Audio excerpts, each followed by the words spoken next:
Welcome, dear listener, to Aging with Wisdom. Life has many teachers. Some arrive in books, some in classrooms, some through hardship. But one of the greatest teachers of all is age. With time comes perspective. With years come lessons. And the wisdom of age often circles back to what truly matters: love, family, forgiveness, and patience. These are not abstract ideas. They are lived truths, carried in the hearts of those who have walked long roads, who have laughed and wept, who have loved and lost, who have held on and learned to let go. Tonight, we'll spend time reflecting on these lessons. Not quickly, not as bullet points, but slowly, the way elders speak, with pauses, with stories, with time for reflection. I invite you to sit back, to breathe deeply, and to open your heart. Imagine that we are sitting together in a quiet room, perhaps with a warm cup of tea, listening to the voices of those who have lived long and have something important to say. This is not just a lecture. This is an invitation. An invitation to live with more love, to treasure your family, to forgive freely, and to cultivate patience. Let's begin with the first lesson, the lesson of love. Lesson 1. Love, the language of a lifetime. Love is perhaps the greatest teacher of them all. Ask someone in their final years what mattered most, and you will not hear them talk about titles or trophies. You will hear them speak of love, the love they gave, the love they received, and too often, the love they withheld. I once heard the story of a couple married for over 60 years. People asked them, "What is the secret to such a long marriage?" The husband smiled and said, "It's not really a secret. Every morning I bring her coffee. Every evening she asks about my day. We have argued, yes. We have faced hardships, yes. But the small daily gestures were stronger than any storm." That is the quiet truth of love. It is built not on grand declarations, but on simple, steady acts. A hand held in silence. A kind word spoken when it's not expected. Choosing to stay when it's difficult. But there are also stories of regret. A widow once admitted, "I assumed my husband knew I loved him. I thought it was obvious. I wish I had said it more." Her grief was heavy, but heavier still was the silence she carried in her memory. Why do we hold back love? Perhaps because we think love is understood. Perhaps because we are too busy, too distracted, too proud. Or perhaps because we are afraid. Afraid of rejection, afraid of appearing weak. But here is the wisdom. Love only grows when it is expressed. Love kept silent is love left incomplete. Let's pause here. Think of someone you love. Truly love. When was the last time you told them? When was the last time you showed them?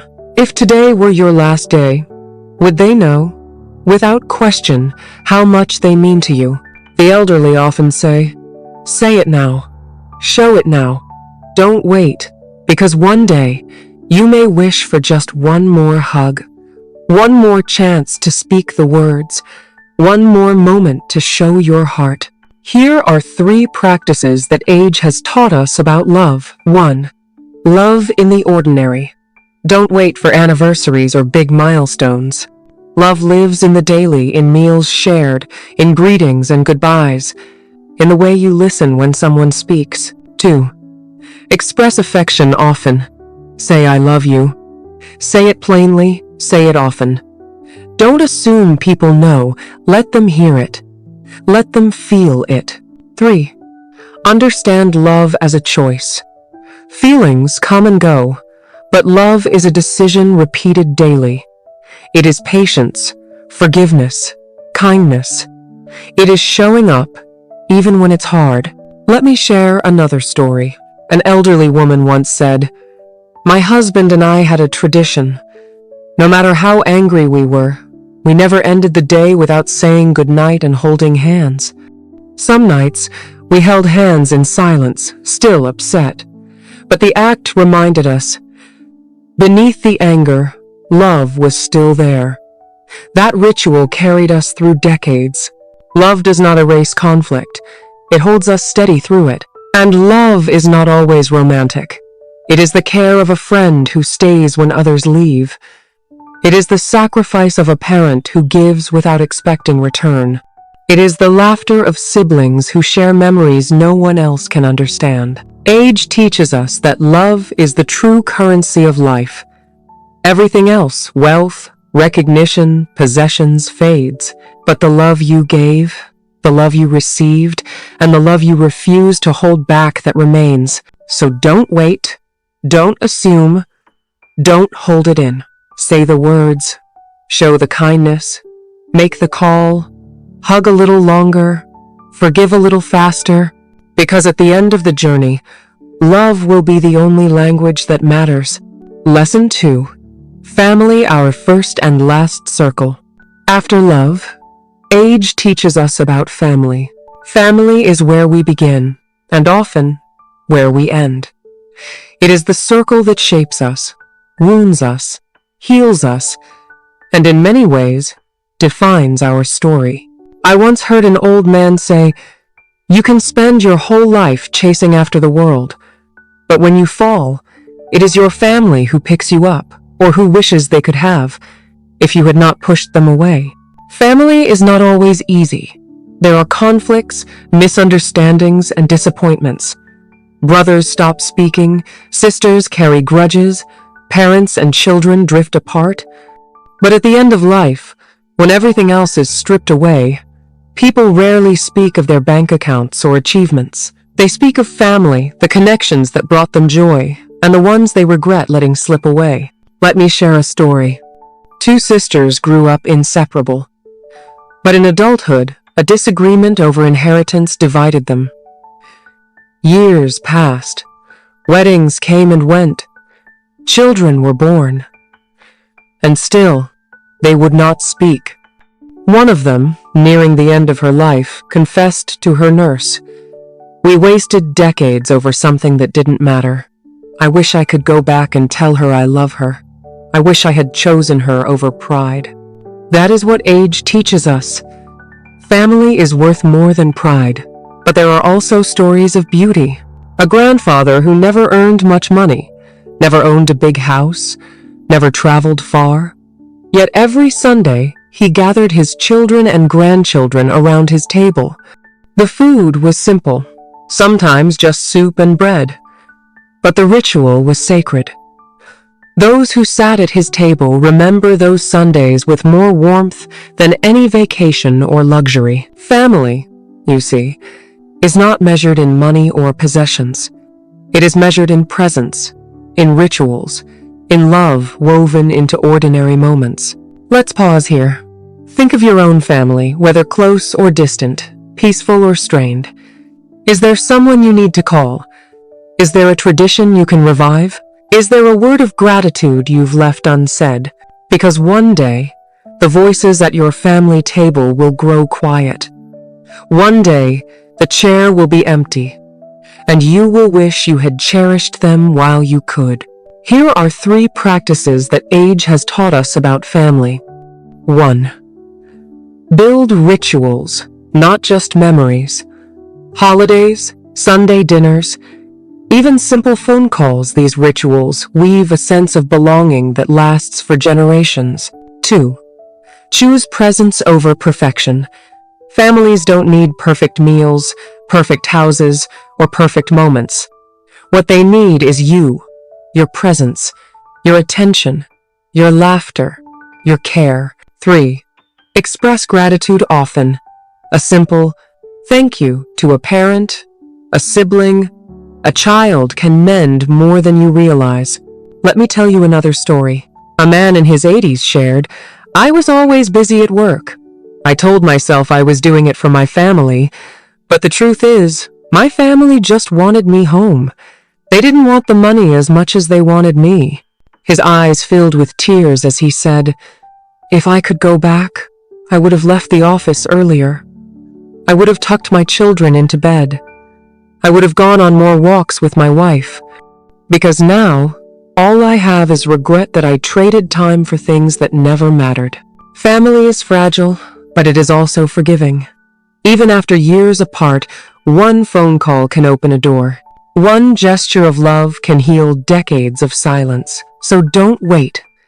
Don't let pride or busyness keep you away from the people who will matter most at the end. Call your parents, visit your siblings, write a letter, share a meal. Because when the years pass, it is not strangers who will stand at your bedside. It will be family. And if not by blood, then by love, the family you have chosen along the way. Age teaches us this truth. Family is our first circle, and in many ways, it will be our last.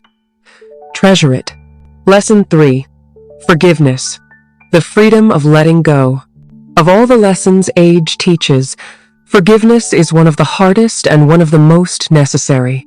Near the end of life, many people carry this heavy regret. I wish I had forgiven sooner. Resentment feels powerful when we are young. It feels like strength to hold a grudge, to close the door, to stay angry. But as the years pass, resentment reveals itself as a chain. It doesn't bind the one who hurt us, it binds us. It keeps us tied to pain, bitterness, and memories that should have been healed long ago. I once heard the story of a father and son who stopped speaking after a bitter argument. 10 years passed, then 20. The father grew old. The son raised a family of his own. Yet silence remained between them. Only in the father's final weeks did they reconcile. The son held his father's hand and whispered, "We lost so many years, Dad. Years we can never get back." Another woman spoke of her sister. They had fought as young women, and the fight grew into a wall. For decades, they lived only miles apart, but never shared holidays, never exchanged phone calls. In her old age, she said with tears, "We wasted half our lives being angry. I wish I had chosen peace instead of pride." This is what age teaches us. Anger steals more than it protects, but forgiveness is not easy. Why? Because forgiveness feels like surrender. It feels like letting someone off the hook. It feels unfair. And sometimes, the wounds are deep betrayal, abandonment, cruelty. How do we forgive such things? Here is the wisdom. Forgiveness is not about excusing. It is not about forgetting. Forgiveness is about freedom. It is about choosing peace for yourself, even if the other person never apologizes. When you forgive, you release the chain that binds you to the past. You say, "This hurt me, but it will not define me forever." Let's pause here. Think of your own life. Is there someone you have not forgiven? Someone whose name still stings, whose memory still makes your chest tighten? What would it feel like to finally release that weight? Here are 3 practices age teaches us about forgiveness. 1. Write a forgiveness letter. You don't have to send it. Simply write the pain, acknowledge it, and then write the words, "I choose to forgive." The act itself brings healing. 2. Practice empathy. This doesn't mean excusing harm, but it means remembering that hurt people often hurt people. Sometimes seeing their brokenness helps us release our own bitterness. 3. Forgive for yourself, not for them. Forgiveness may not change the past. It may not even change the relationship, but it will change your future. I once met a man who carried bitterness against his father for 40 years. His father had been harsh, distant, unkind. For decades, he swore he would never forgive him. But in his 60s, the man decided to let it go. He said, "I realized my father may never change, but I don't want his choices to keep poisoning my life." Forgiving him was the greatest gift I ever gave myself, and the change was visible. He laughed more easily. He loved his children more openly. He slept more peacefully. Forgiveness didn't erase the past, but it transformed his present. This is the gift of forgiveness. It frees not just relationships, but generations. At the end of life, people rarely say, "I wish I had stayed angry longer." They say, "I wish I had forgiven sooner." So if you carry a grudge, let this be your reminder. Let it go. Set yourself free. Because when the end comes, peace will matter more than pride. And the time you wasted being angry will be time you can never reclaim. Lesson 4.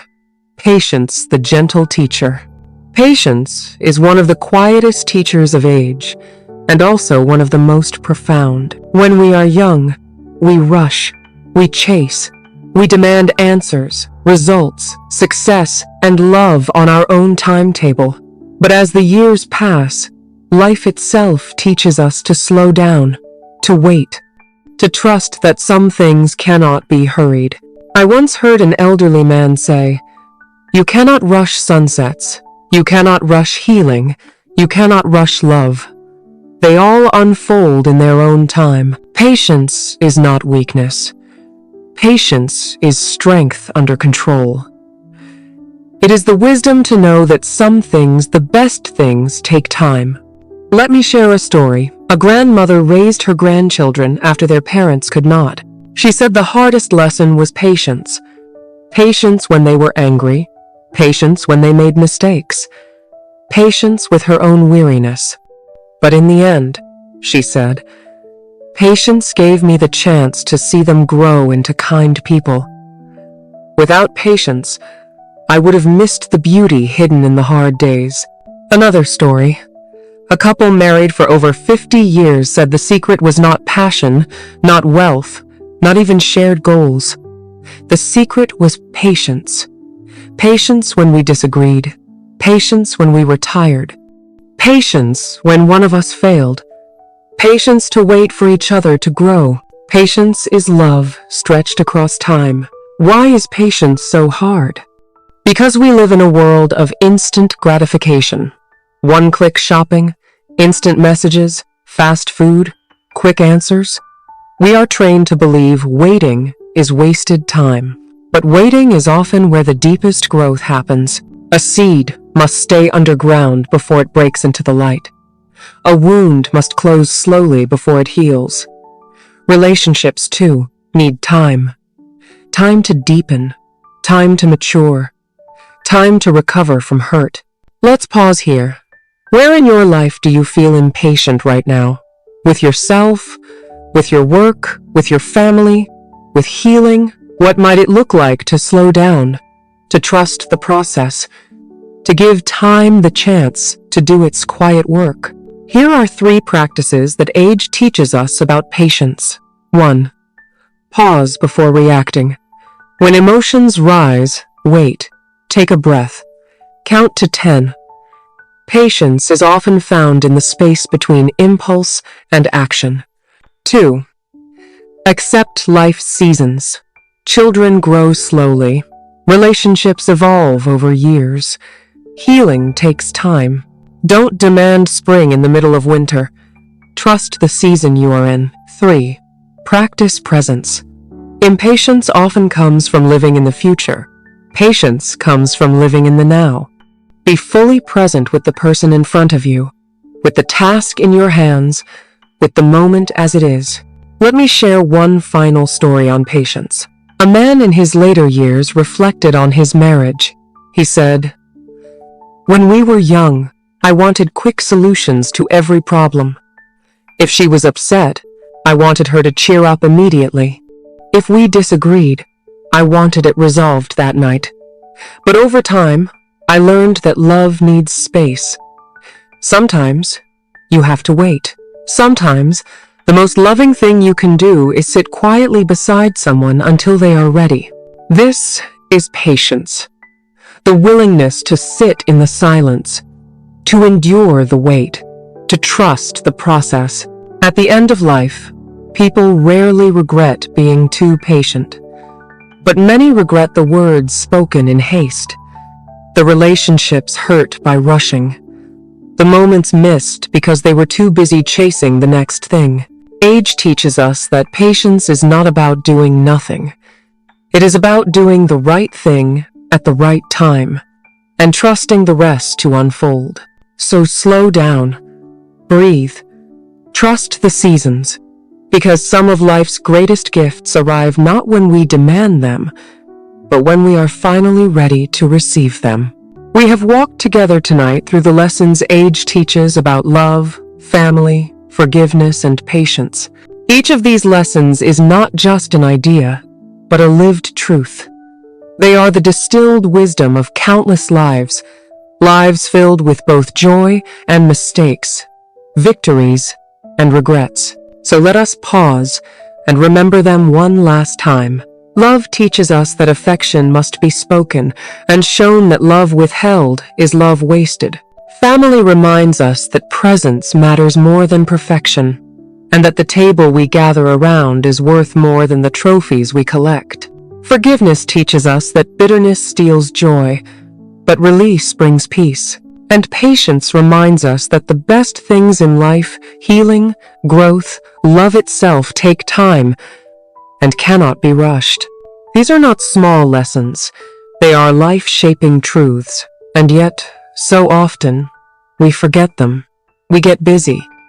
We chase things that seem urgent but are not important. We trade laughter for overtime, affection for pride, family for distractions, peace for grudges, joy for impatience. But age whispers gently, slow down. Return to what matters most. Let's take a moment to imagine ourselves many years from now, sitting at the end of our lives. What will we wish we had done differently? Will we wish we had worked more, owned more, proved ourselves more? Or will we wish we had loved more, forgiven faster, cherished family, and walked with patience? The good news is this: you don't have to wait until the end to live these lessons. You can begin tonight. Tell someone you love them. Call a family member and simply say, "I was thinking of you." Release a grudge you've carried too long. Take a breath before reacting and choose patience instead. Small actions, repeated daily, build a life free of the regrets so many confess at the end. I once heard an elder say, "The measure of a life is not what you leave behind in possessions, but what you leave behind in hearts." Has Wened, and that is the heart of these lessons. Age teaches us that our true legacy is love, family, forgiveness, and patience. So, I invite you, begin now. Live with more love. Cherish your family. Forgive quickly. Practice patience. And do it not someday, but today, while there is still time. Because when the final day comes, regret will not be what matters. What will matter is the love you gave, the people you cherished, and the peace you carried in your heart. This is Aging with Wisdom. Thank you for walking this journey with me. May these reflections not just be words you heard tonight, but seeds planted in your heart, seeds that grow into action, into relationships, into choices that leave you with fewer regrets and more peace. Until next time, live well, love deeply, and let wisdom guide your days.